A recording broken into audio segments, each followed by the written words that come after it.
Now, welcome to another edition of Battle of the Heroes and Villains, where this time we'll be taking a look at the results of the poll for Qui-Gon Jinn and seeing where he ranks among all the other characters we've done thus far, before I then read and respond to some of your comments. But before we get to all that, you can of course already nominate and or vote for which character we do next. Just head down and respond to my pinned comment below with a character name or vote with a thumbs up if the one you'd like to see is already listed. Whatever comment gets the most votes in the next 24 hours or so will be the winner and the character we do next. Okay, and now on to the poll for Qui-Gon Jinn, where we'll see that 64% of voters thought he was an A tier character, 28% then thought B, 6% said C, which left 1% to give him a D, and a final 1% to give him an F. And so when we do all the math here, Qui-Gon ends up with an average score of 4.53, which puts him into a tie for 9th place with Han Solo. Which, even though Qui-Gon is easily one of my favorite characters in all of Star Wars, and I do think he is one of the best as well, that did surprise me a bit to see him right there with Han Solo. It was, to be cheesy, a surprise to be sure, but a welcome one. Alright, and before we get to the comments and figure out why he did rank so high, let me once again take a quick moment to say thank you to everyone who votes, comments, and of course watches the videos. It's all greatly appreciated. And now, as usual, let's start with the top rated comment, which this time came to us from Dr. Chicken, who said, "He is the epitome of what a Jedi should be." And I do absolutely agree with that, but before responding further, let's get to a few more similar comments, beginning with this one from Julia A, who said, "He is the example of what the Jedi Order should have been." Also had this one from Riley Thompson, who said, "The fact that he follows the will of the Force rather than the wishes of the Council completely puts him a cut above the rest for me in terms of wisdom. A for me." Then this one from John Doe, who said, "The perfect character that Anakin needed to grow. It is part of Anakin's tragedy that Qui-Gon was killed and Anakin could not become the Jedi he was meant to be." Then there was this one from The Ahsoka, who said, "The only problem with his character is how misunderstood he is by the general public and even a lot of Star Wars fans." Then there was also this one from Daniel Wojcik, who said, "I will train Anakin without the approval of the Council if I must. Qui-Gon's defiance I sense in you." In that one sentence, Yoda tells us exactly why the prequel-era Jedi were flawed and ultimately met their end in Revenge of the Sith. That so-called defiance he speaks of is Qui-Gon following the will of the Force. Oh, how different that galaxy far, far away would have been if Qui-Gon trained the Chosen One. Then last up in this little block of comments, we have this one from Jessica A, who said, "A+. He's the truest Jedi of the prequel era and among the best in the franchise. He remembered what the Order was meant to be, and when contrasted with the Council, showed how far they had fallen." It's ironic that he was considered a sort of rule breaker even by his own Padawan when he was the only one following the true Jedi way, a balance of selflessness and compassion, following the will of the Force, not the Senate, or an arbitrary code. Had he lived, the entire story of Star Wars would change. He was likely the only person who could have prevented Anakin's fall. As Dave Filoni said, that's why it's Duel of the Fates. The destiny of the Chosen One, and by extension the galaxy, hinged entirely upon Qui-Gon. I wish his role was somehow made clearer in the movies, because I feel he's criminally underrated among more casual fans, and his true importance undervalued. While Anakin and Obi-Wan are my personal favorite Jedi, in terms of character, I still feel Qui-Gon Jinn is the purest representation of what a Jedi is meant to be. Well said here by everyone, and I don't have much to add, so I'll just quickly kind of reiterate that I do think a lot of people kind of missed the point of what Qui-Gon was meant to represent, that he truly was supposed to show us exactly how a Jedi should be, that he was the epitome of their kind, that despite what the Council says, they were the ones who were losing their way while he stayed true to their original purpose, or the original purpose of the Jedi. And it was so very great to hear Dave Filoni address all of this very recently, talking about why it was called Duel of the Fates, because the fate of the galaxy was on the line, and that if Qui-Gon defeats Maul and goes on to be the one to train Anakin as the Force had willed, everything would have been different. Alright, and moving on now, we have this comment from Zach, who said, "You were my brother, Anakin, I loved you." Anakin didn't need a brother, he needed a father figure. Qui-Gon adds a ton of depth to the transcending action we see in the Duel of the Fates. As a martial artist enthusiast and someone who trains BJJ, he added a sense of lineage which I think people across all walks of life appreciate. He is as significant of a character as one could be given the screen time. It's not the years in the life, but the life in the years, and for that I give him an A. Then there was also this one from Join Me who said, I think it's understated how Qui-Gon is meant to be the father figure that Anakin would never have. The rest of the prequels is essentially about an unprepared Obi-Wan trying to fill those shoes, only to have Palpatine steal that role from him. Easy A for me, an interesting and often underappreciated character.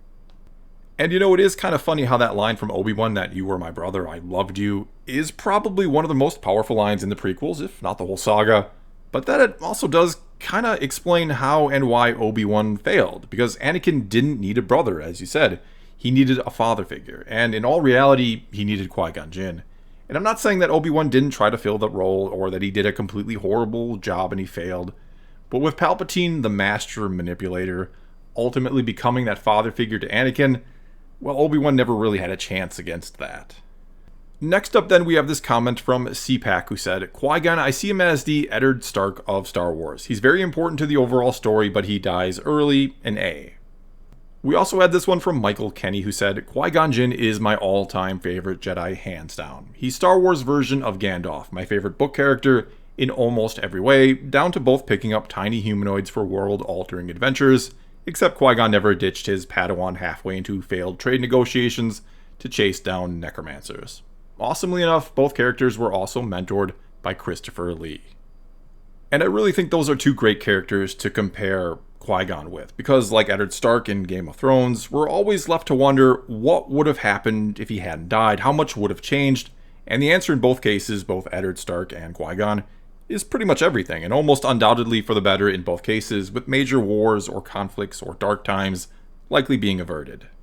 Same thing goes for Gandalf. How much changes if he doesn't give his life to stop the Balrog and instead leads the Fellowship all the way to Mount Doom? But like Gandalf, coming back as Gandalf the White, Qui-Gon also does come back in the form of a Force Ghost and then goes on to train Yoda and Obi-Wan, who go on to train Luke.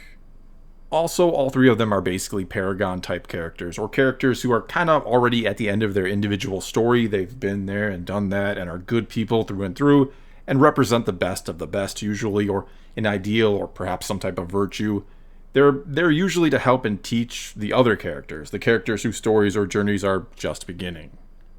That then kind of brings us to this comment from The Average Pianist, who said, I personally don't like him. It's just my opinion, but I feel that his dialogue is poorly performed by an obviously bored Liam Neeson, and that he has no chemistry with any other character. He speaks monotonously and disinterestedly, and even when speaking to young Anakin, doesn't give an ideal performance. He also lacks a character arc and is completely static, having little personality save from what the plot requires. When he dies, I personally don't feel anything as the audience hardly knows him. The Phantom Menace would have been much better if Qui-Gon had been given more conversations that reveal details about his actual personality. I'm clearly in the minority here, however, so don't take what I say to heart. I do think he is conceptually interesting, so I understand why so many like him.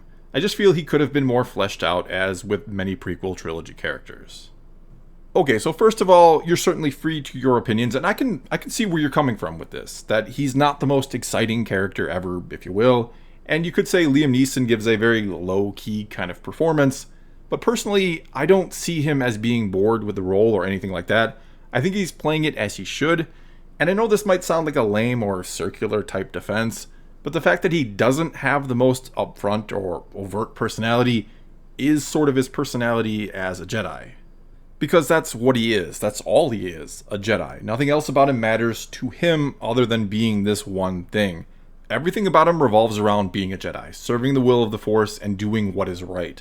Which for me is what makes him a great character. That here we have an example of someone living a completely selfless life who always does what is right and what he must.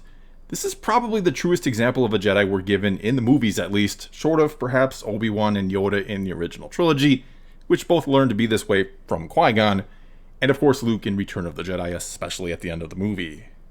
And as I was saying a moment ago, Qui-Gon is basically a Paragon character. In the movie, in The Phantom Menace, there's really nothing left for him to learn or room for him to grow. He's at the end of his journey, and the most important parts of his character are what he represents, or what could have been had he survived and trained Anakin. It's not about anything he needed to learn, per se. So yeah, I get that someone could see that he's kind of boring in a sense, and you weren't the only comment to bring this up about him. There were also a lot of comments that said they'd love to see him get more of a backstory, or touched on how great he was in the old EU, or the little they've done with him now in the new canon, like the book Master and Apprentice. And that's because, again, the first time we see him, he's at the end of the road, after he's become this amazing Paragon character, and for many, he's so fascinating that we want to know how he got there in the first place. Okay, and that then kind of brings us to this comment from Taco, who said, severely underused, but like most underused characters, got his redemption in the Clone Wars, where he teaches us about Force ghosts and the Force in general. The Yoda Force arc is still my favorite arc in the show, and Qui-Gon is one of the main reasons why. And that's also easily one of my favorite Clone Wars arcs as well, and if anything it tells us how great of a Jedi Qui-Gon truly is, because it's literally him coming back from the dead to explain a thing or two to Yoda of all characters. And really, any doubts about him being intended by Lucas to be or represent the epitome of a Jedi should be washed away here in this arc. Since we learn you have to become the epitome of a Jedi to become a Force ghost. You have to let go of all your fear and attachments to achieve this. You have to be utterly selfless, which is the goal of all Jedi. Alright, and next up here we have this comment from Dust56812, who said, you hear a lot of complaints from OT fans that the prequel Jedi disappointed them, that they were not the Jedi they envisioned. Qui-Gon is the exception. And though I can only really speak for myself on this one, but before the prequels ever came out, when we just had the original trilogy and Obi-Wan talking about the 1,000 generations of peace and justice they brought to the Old Republic, this is what I envision the Jedi to be like, kind of like Qui-Gon Jinn was in The Phantom Menace. Okay, and next up here we have this comment from Joshua Willis, who said, according to the OT, Yoda trained Obi-Wan, so purely from a continuity perspective, Qui-Gon's character makes no sense.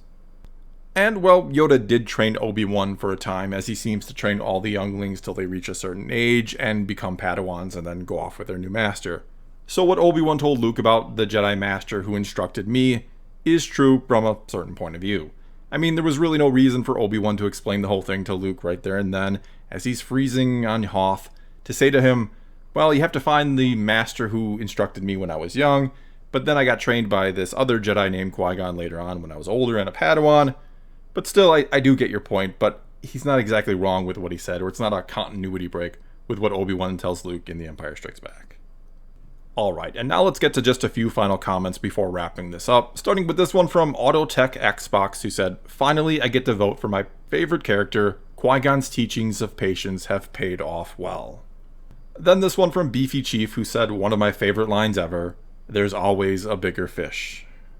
Next then this one from Cad Chambers, who said, he served the Force and not a council or an order. Also this one from Call Me EJ, who said, honestly one of my favorite characters. I wish we had more time with him. He was clearly beyond the dogmas of the Jedi and found the true essence of the Force. Also this one from Darth Troller, who said, such a minimal presence, yet it's so meaningful. Then we also have this one from Edwin Palacio, who said, remember, concentrate on the moment, feel, don't think, use your instincts. Never have wiser words been said in the Star Wars movie. We also have this one from Leanna Krybel, who said, the ability to speak does not make you intelligent is one of the most profound lessons. And finally here then we have this comment from William Moore, who said, it's crazy how a character with not a lot of time in the movies can have such a big influence on the outcome of the saga. What gives him an A+ for me is not just the character that he is, but also what he represents for me, and I'm guessing so many others. An idol. He is wise but humble, strong but also empathetic. I believe most of us strive to become someone like Qui-Gon, which makes him more than just a character in a movie. Well said, and I do very much agree. And again, I don't have much to add, so I'll only reiterate that yes, he is only in one movie, but his impact on the overall story, as well as what he represents, is monumental. He is the ideal, not only for those in the story, but for us outside of it watching the movie. We could all stand to be a little more like Qui-Gon Jinn, to think a little more about others and what good I can do for them, rather than just about what I can do for myself. And we're always left to wonder, what would have been had he not fallen to Darth Maul, and had he been the one to train Anakin? Well, that's all I've got for this time. Now it's your turn to tell me what you think of Qui-Gon Jinn, or what you think of what I or anyone else had to say about him here in this video, or you can of course nominate and or vote for which character we do next. Either way, do leave a comment below and let's talk some Star Wars. And until next time, thanks for watching.